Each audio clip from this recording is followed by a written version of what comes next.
أعوذ بالله من الشيطان الرجيم. بسم الله الرحمن الرحيم. So I'm making a shift in my altar update. I should probably let you know that I'm motivated by the moon, and for the last 2 months I was working with the energy of the new moon. It just so happens that the full moon, which is now 3rd of June to about the 5th of June, because it takes about 2.5 days to go through a sign, is in Sagittarius at the exact degrees of my natal chart. And that's just too much good energy to not respond to. So I'll tell you a funny story as I make these placements. I definitely said, oh, you know what? I need to do an update, to harness this energy. And I want my bright yellow altar cloth, yellow, orange, basic green, and I couldn't find it. It just means that sometimes the maid, when she takes away things to wash to my friend's house, she mistakes things from my friend's house to me, and she mistakes things from my house to my friend's house. And I just had this vision of this yellow cloth, and instead I'm going to be working with this lovely cloth that I got in Bali when I first moved back to the region. I was living in Malaysia, and the Airbnb was all white, which is lovely for so many things, except that I need color. So I went off to Bali and I picked up a bunch of stuff and I put it at different places in the apartment to bring some color, and this cloth was one of them, and I've been using it in my home in different ways. So I'm making it an altar cloth for this week, 2 weeks till the next new moon, which, by the way, is going to be a solar eclipse. So I'm definitely going to get on that. So I had a feeling about the feminine energy, so I'm putting my amethyst globe or sphere, I'm putting that front and center. That's going to be the thing that helps to determine how the other things will spread out.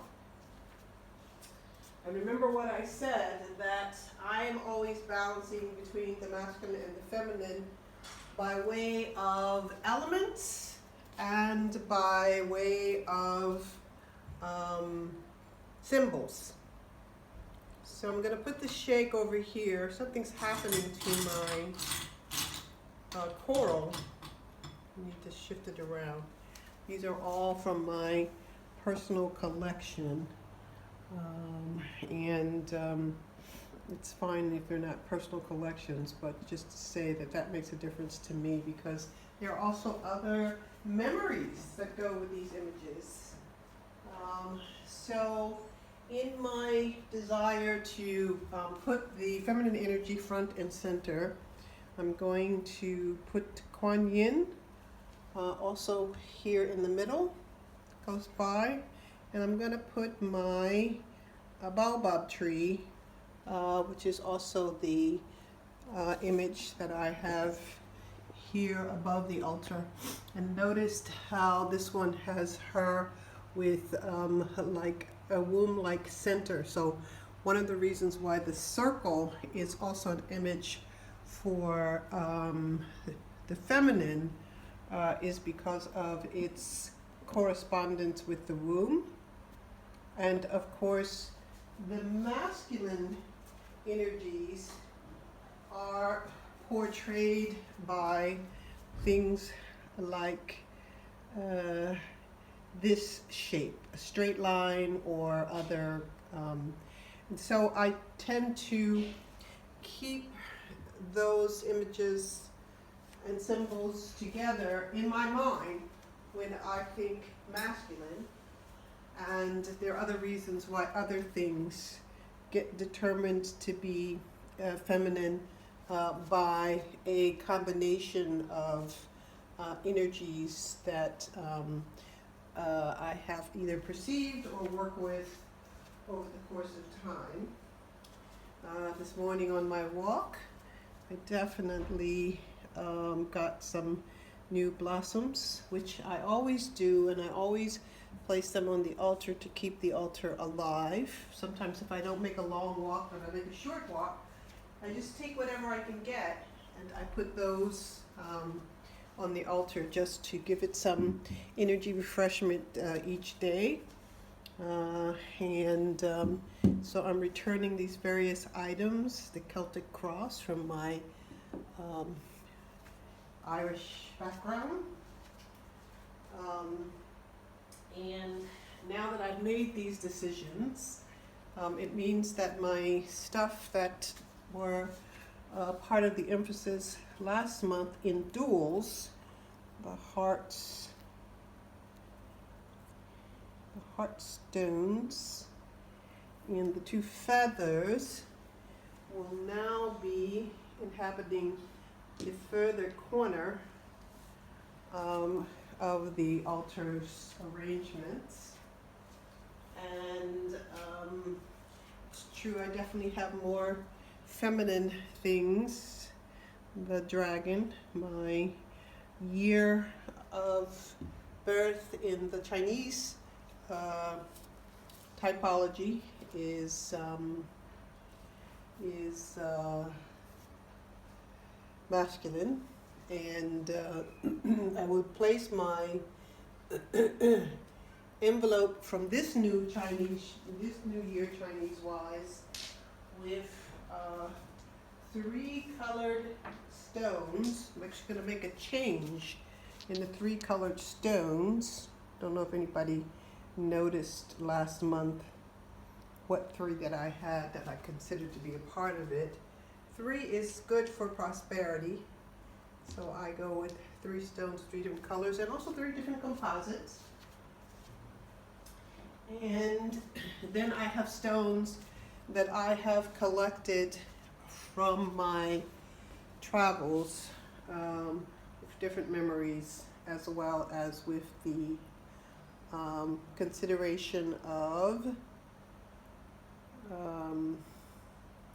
notions of feminine and masculine in the ways in which I perceive and experience them. So, lastly, I want to tell you about Venus really quickly. We look at how things have settled themselves on the altar for this new iteration. Venus is currently cazimi with the sun, which means she's so close we cannot see her, and so sometimes they call it the dark underworld. But when she comes out of the cazimi, she, which is a conjunction with the sun, she will become the morning star for the first time in 128 days. And I want to repeat all the stuff about the Venus cycle. I did put another post on it. But in any case, she is considered the wishing star because she's so bright in the sky. And she's so bright in the sky because the sun reflects off of a white cloud that is surrounding the entire planet.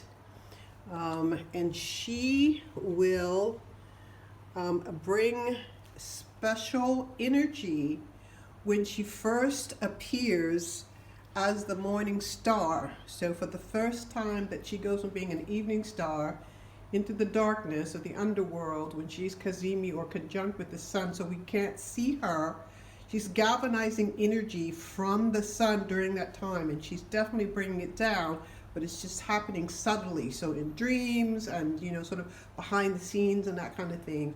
And then she comes forward as the morning star, and she will rise just about the time for the Adhan for Fajr, and she will then be consumed in the sun's light when it rises, at sunrise. So somewhere between 4 o'clock I'm sorry, in Indonesia, the timing is, I'm sorry, 4:45 and 6. So I am going to start going out every day after I hear the Adhan for Fajr.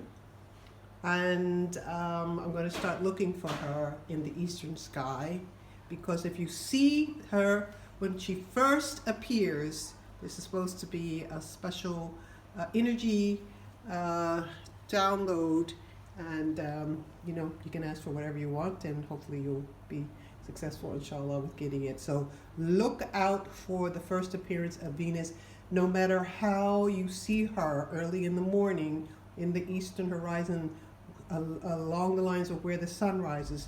No matter what time it is you first see her, you definitely want to catch on to her and make a dua for yourself, for the world, and for all that is good.